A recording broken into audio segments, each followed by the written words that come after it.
C'est la grande interview sur CNews et Europe 1. Bonjour à vous, Gilles Kepel. Bonjour. Et bienvenue. Vous êtes professeur des universités, politiste, arabisant. Votre tout dernier livre à paraître demain s'intitule Prophète en son pays aux éditions L'Observatoire. On va beaucoup en parler. C'est un livre qui résonne avec l'actualité puisque vous avez identifié, Gilles Kepel, très tôt, depuis de nombreuses années, les mouvements islamistes, les offensives islamistes, alors qu'aujourd'hui on parle beaucoup de l'abaya. À ce sujet, Gilles Kepel, la rentrée s'est globalement bien passée en cette première journée. Il y a eu ici et là des incidents qui restent mineurs.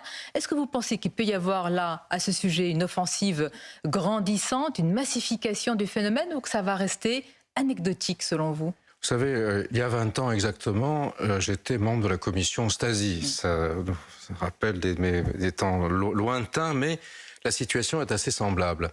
À la fin des travaux de la commission Stasi, nous avions préconisé, je m'étais beaucoup impliqué là-dessus parce qu'avec le regretté Mohamed Harkoun, j'étais le seul arabisant de la commission, et nous étions les seuls à comprendre quelles étaient les logiques mises en place par les frères musulmans à l'époque de l'UOIF. Cette organisation n'existe plus, elle a changé depuis lors, et c'était une logique de rapport de force avec l'État.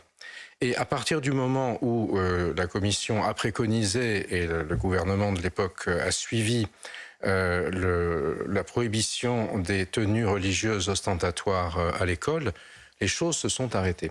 Puisque l'organisation en question n'arrivait plus, si vous voulez, à utiliser le port du voile pour faire pousser ses propres arguments politiques.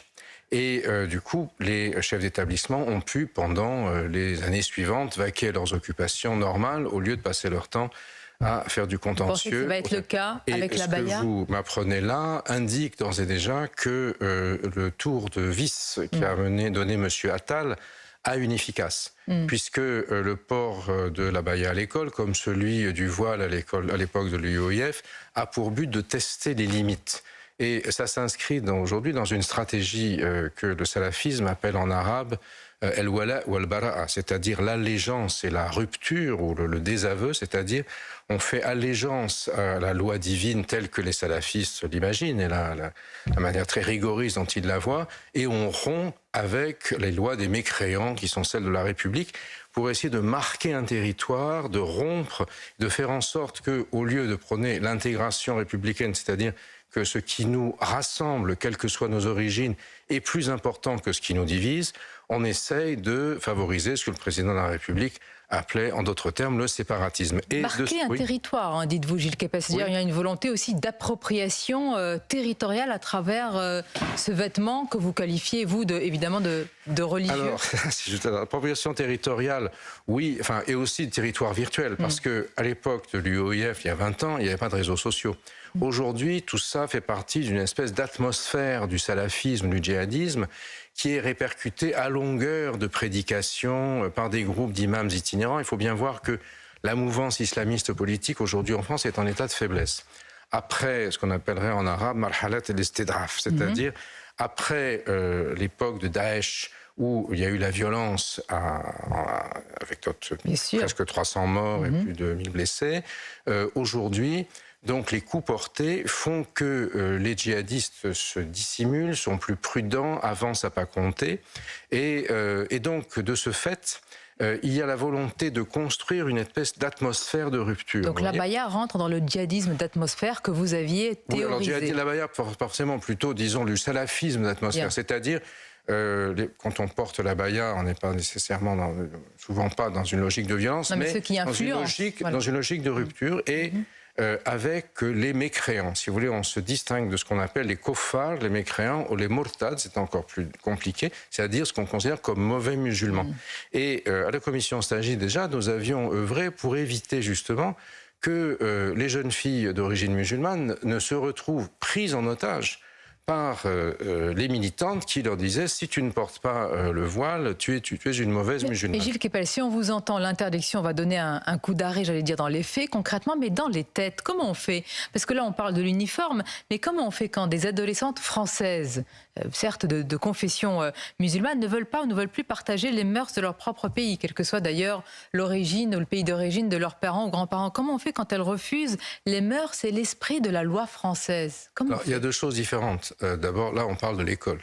Est-ce qu'on maintient un espace de l'école, un espace éducatif républicain où les choses sont les mêmes pour tous, et la contrepartie, l'école soit sanctuarisée, c'est la création depuis lors, et j'ai vu dans l'un des journaux de votre groupe que ça s'était beaucoup développé depuis lors, des écoles confessionnelles hors contrat. De diverses confessions, du reste. Il y a des musulmans, des juifs, des catholiques, entre guillemets, intégristes. Et bien sûr, ça, c'est un problème, mais à la limite, ça, c'est le choix des parents, éventuellement des enfants. Là, on parle d'une chose déjà qui est assez importante, qui est l'école de la République. Et c'est dans celle-ci que le mélange s'effectue, le melting pot, pour reprendre un terme anglais, s'effectue pour faire en sorte que, à la suite, quelle que soit la confession des uns et des autres, le partage d'un espace commun, d'une faire nation... Elle met dans les têtes, dans les esprits, quand ce salafisme d'atmosphère est en train d'infuser. Hier, à la fois sur Europe 1 et sur CNews, nous avons recueilli des témoignages de jeunes filles qui affirment « mais moi, je vais continuer à le porter, je vais quand même...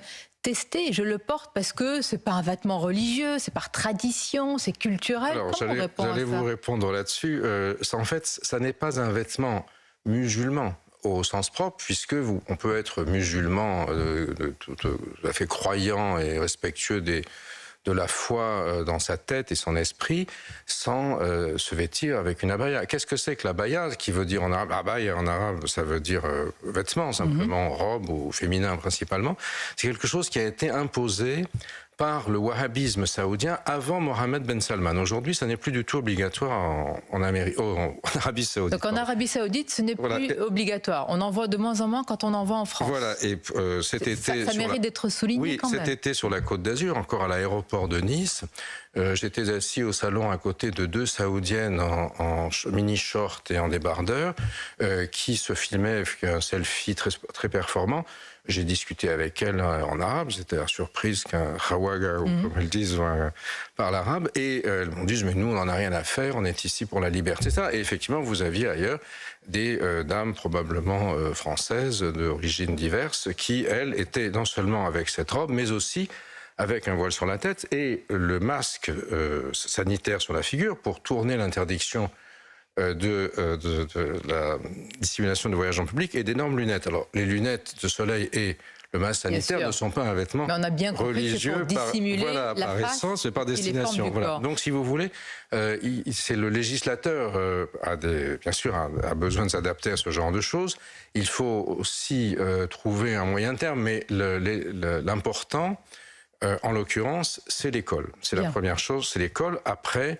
Mais après, est-ce que c'est une génération, parce qu'on entend d'autres experts, je cite par exemple Florence Bergeau-Blaclair, ici même sur CNews dans l'émission de Mathieu Bock-Côté, qui a parlé d'une génération halal way of life, c'est-à-dire quand même une partie de cette troisième génération aujourd'hui de ces enfants français de confession musulmane, dont les parents ou les grands-parents étaient originaires soit d'Algérie, de Tunisie ou de Maroc, qui sont aujourd'hui non pas endoctrinés, mais qui partagent des mœurs qui ne sont pas les mœurs françaises et qui ont envie de s'y attacher.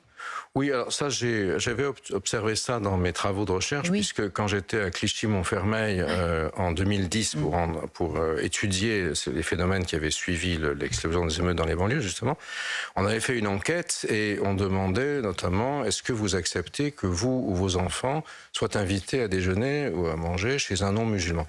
En 1985, lors d'une précédente enquête, personne ne parlait du halal. Il y avait un refus du porc et de l'alcool par certains, mais la plupart disaient bien sûr, c'est pas un problème.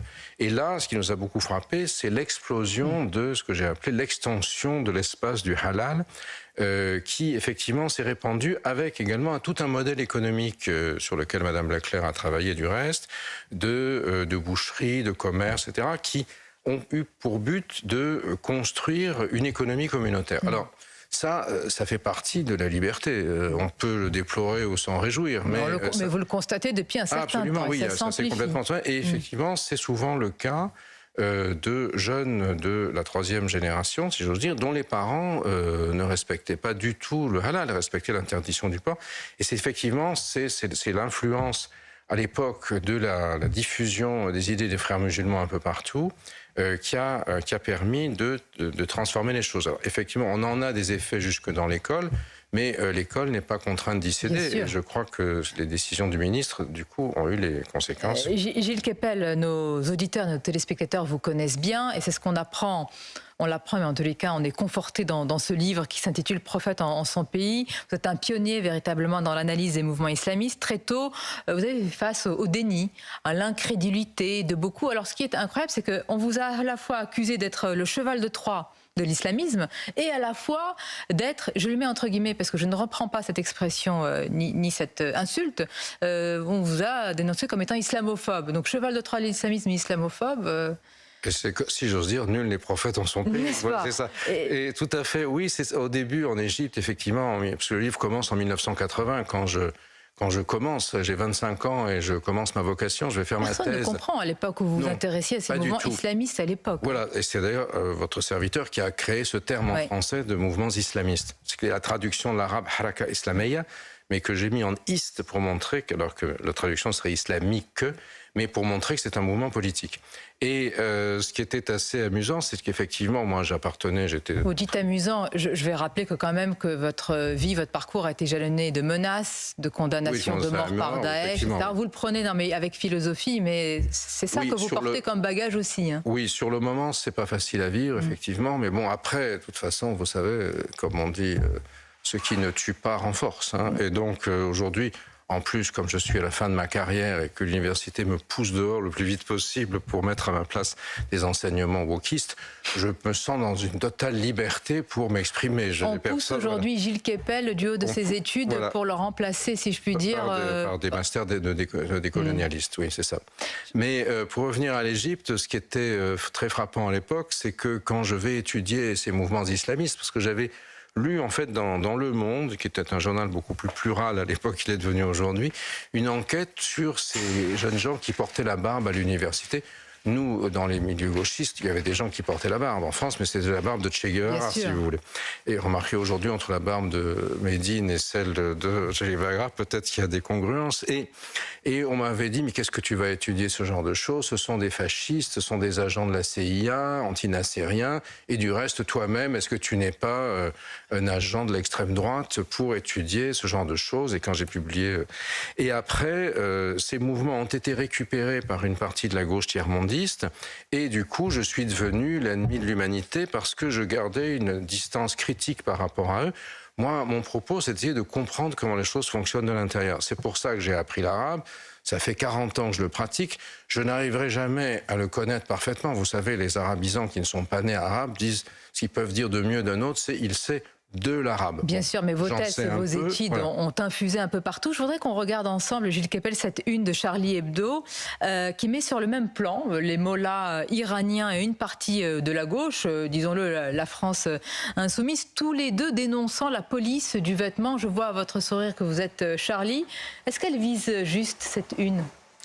Écoutez, moi j'ai été quand même assez stupéfait par l'affaire Médine, par cette espèce de pacte de Médine, si j'ose dire, qui a été signé avec le rappeur, le hipster islamiste ou salafiste, comme je l'avais qualifié, parce que j'avais étudié ces textes dans mon livre « Terreur dans l'Hexagone ». Vous avez vu qu'il dit aujourd'hui qu'il est le premier combattant de l'antisémitisme. Vous n'y croyez pas ? Écoutez, d'abord qu'il commence par cesser de faire des jeux de mots ignobles sur le patronyme de Rachel Kahn en faisant résonner ça avec les camps de concentration. Ça me semble quand même étonnant. Et donc... Mais ça ne me surprend pas énormément quand je connais, moi qui suis un ancien trotskiste d'une secte opposée à celle de Jean-Luc Mélenchon, dès cette époque, ce qu'on appelait le trotskisme lambertiste, c'était une sorte de salafisme du trotskisme, si vous voulez, qui prenait les choses à la lettre, qui faisait de l'entrisme dans les autres organisations. Vous ne reconnaissez plus Jean-Luc Mélenchon ? Ah non, j'étais jamais de sa secte à lui. Moi, vous entendez quand même une partie de l'opposition, en tous les cas le RN, qui parle de la France islamiste en parlant de la France insoumise. Oui, ou la France soumise, certains disent aussi. C'est le cas pour vous ?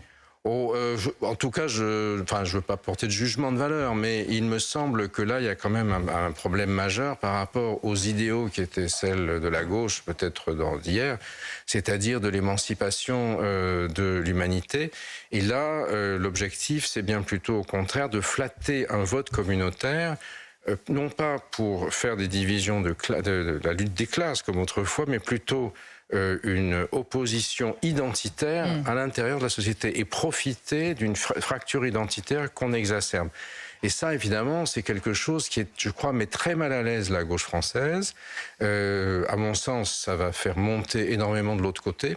Et c'est un peu le dilemme dans lequel on se trouve confronté aujourd'hui. C'est ça, oui. Voilà. Évidemment, vous en parlez, parce qu'on voit aussi à travers ce livre l'évolution de la gauche. Prophète en son pays. Je vous remercie, Gilles Kepel. Apparaître demain aux éditions L'Observatoire. Il y a beaucoup de choses sur votre parcours également. Je vous remercie. Je vous souhaite une très bonne journée. C'était votre grande interview sur CNews et Europe 1. Merci encore. Merci à vous.